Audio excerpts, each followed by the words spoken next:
edhe projekti i detajuar, se duan kohë punët, ka mbaruar dhe projekti i detajuar mbasi doli fituesi i konkursit, edhe ka kaluar tek Agjencia Shqiptare e Investimeve, Albanian Investment Corporation, dhe në dijenin time janë hapur garat, ose do hapen garat për partnerin.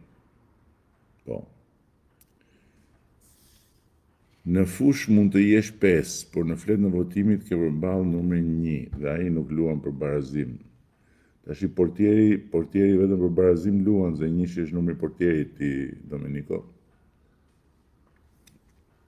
Qa emra është Domenico Xhepi.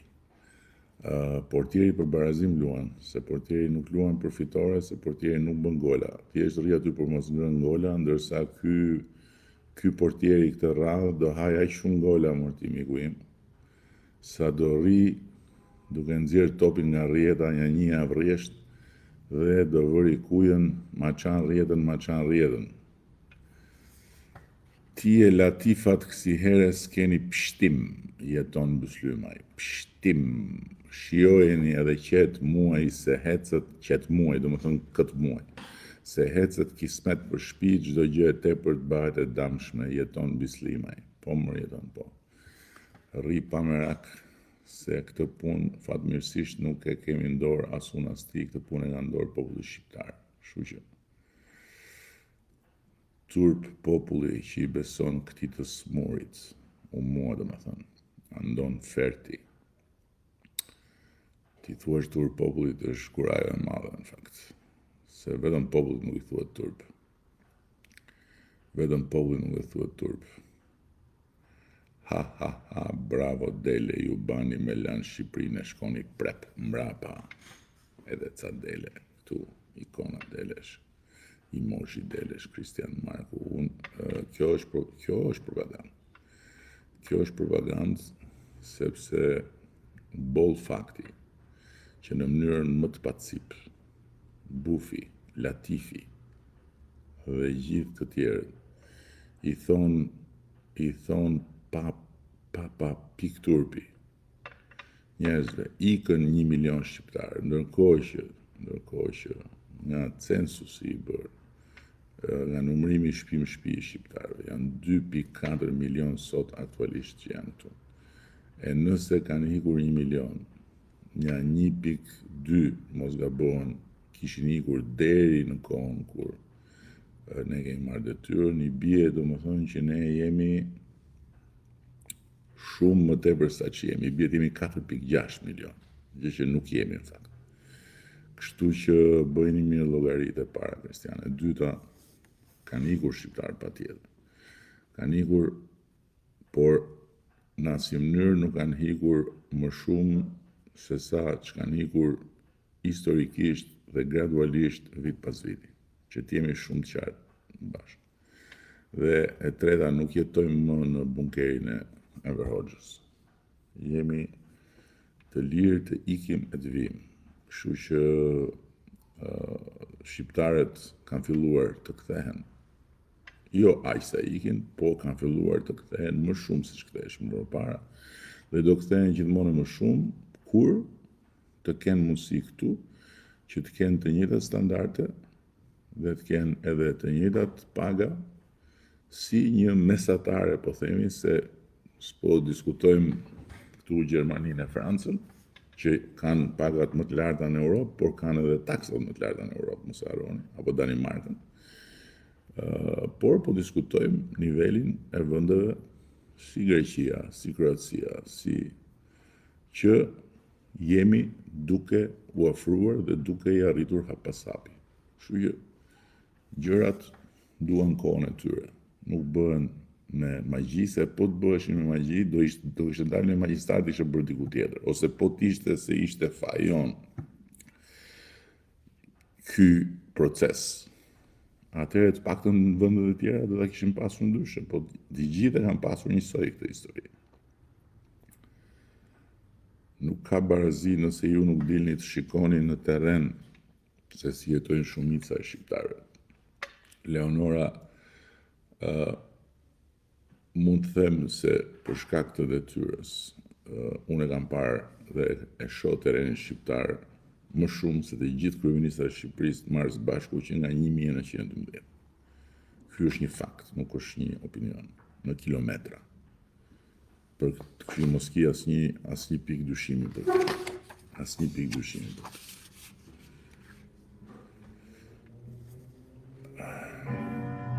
Fjalë e vërtet.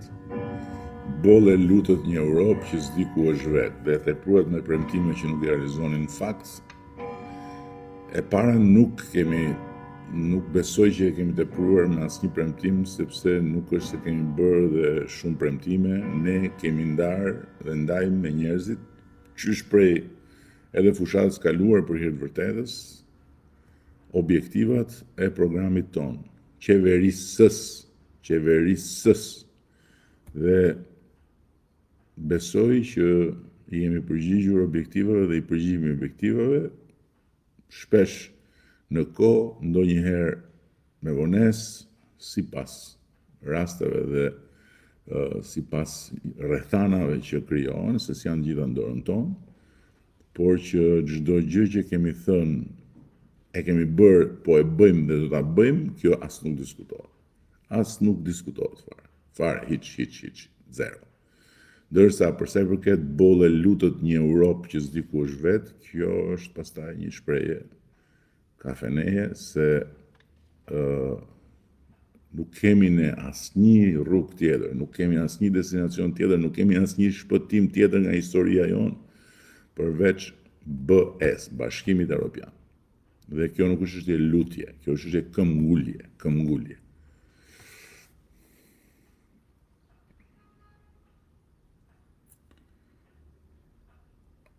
Për cilën bëje flet o zoti kryeministër, unë kam komshiun zotin Tomor, që ndërton pa leje duke mencionuar rënd prometimet dhe institucionet e juaj nuk bëjnë asgjë t'i lajmërojnë.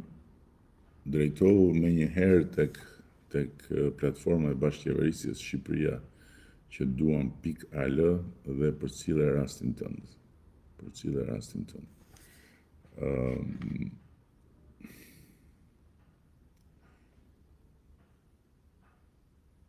Program Hashashi dhe YGG, thot Abdi Balliu.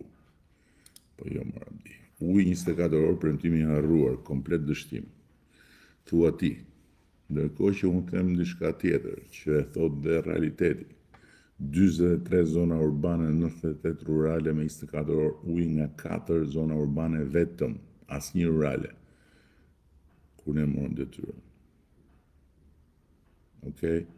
11 të tjera në kanë tjerë, edhe 5 më pas, duhen se 16 zona kanë mbetur pa i ku investuar dhe mbyllet programi. Kuptove?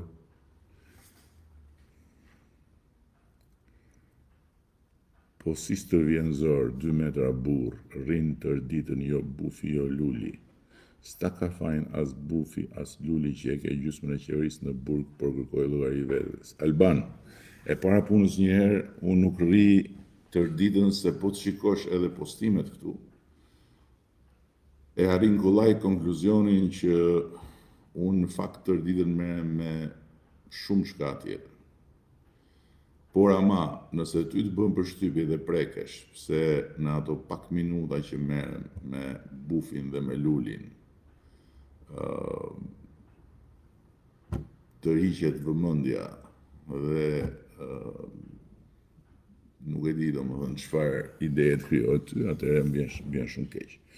E para, e dyta, kjo e gjysmës qeverisë në burg është shumë qesharake. Unë nuk kam faktikisht në burg asnjë antar të qeverisë prej shumë kohë dhe në fakt,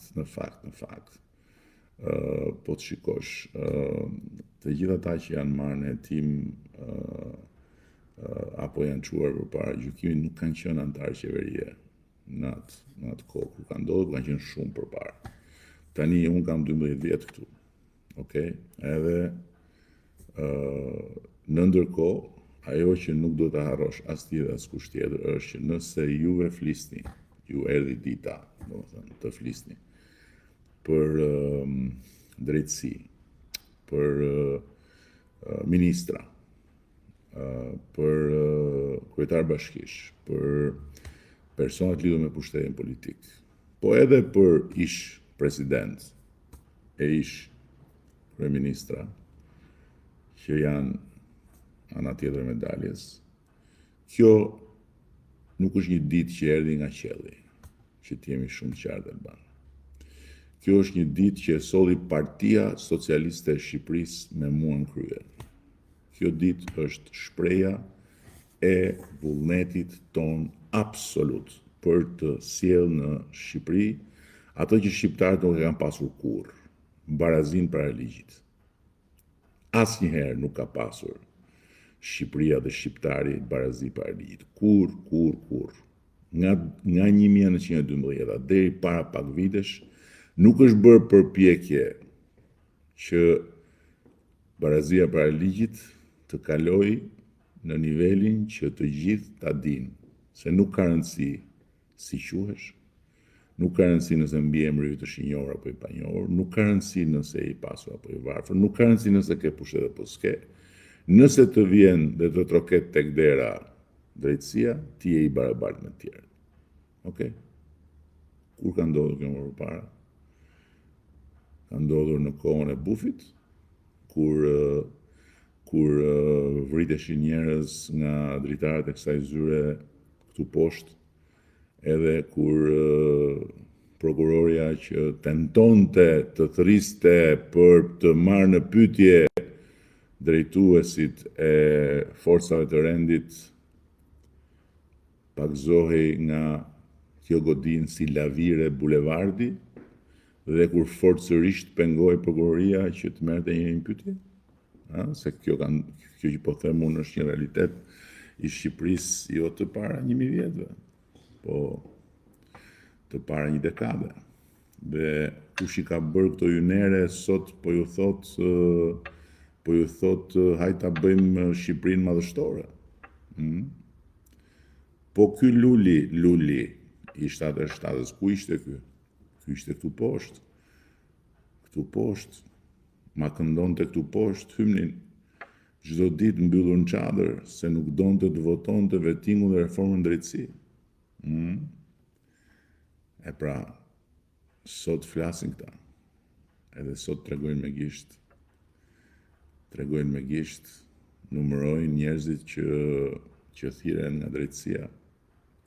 Dhe kujtojnë se më impresionojnë mua ose kujtojnë se të rolisin shumicën e shqiptarëve që është shumë e qartë që nuk do kishte kur këtu të tilla gjëra nëse nuk do isha këtu unë në këtë zyrë dhe Partia Socialiste në qeveri. Kur Altin Dumani është një burr i Zoti, është një burr i ndershëm me integritet, prej shumë vitesh në sistem. E kishe dëgjuar ti ndonjëherë Altin Dumanin që ekziston as ekziston? Aty ishte Altin Dumani prokuror.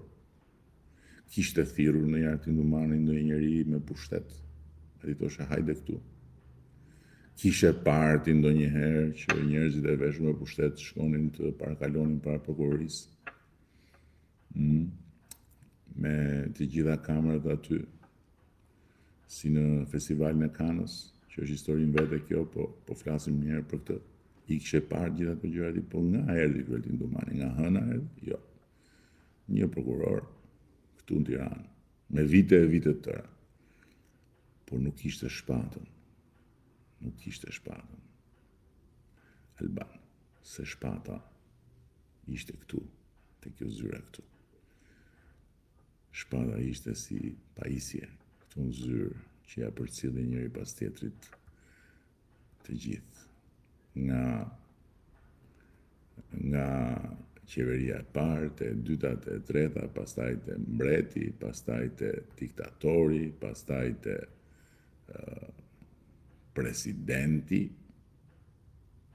Bufi do me thënë, kur ishte president, që mori fundin në burg kundërshtarin e tij politik, kryetarin e Partisë Socialiste, përmes një drejtësie kukull dhe me shpatën që e kishte këtu. Dhe ky burri me që po flet ti tani, që e shikon në ekran, atë shpatën ja mori ja dorëzoi drejtësisë. Tindumanit me kompani, s'ka Tindumani sot drejtuesi, po ishte dikush tjetër, po flasim, po e sjell si shembull me që është drejtuesi i Spakut dhe me që nuk i kanë lënë rob shtëpie, nuk i kanë lënë gjë pa i thënë për turpin e tyre, dhe që ka gjithë solidaritetin tonë, dhe flet ti, bashkë me Lulin, bashkë me, jo se Bufi në fakt thot diçka tjetër dhe da shkri Spakun në 12 maj. Da shkri Spakun në 12 maj. Në fakt në 12 maj, Bufi do jetë duke u shkrirë në lotët e Kënetës për ato që do ndodhi kur të fillojnë të hapen kutitë të dali Nox Roku aty.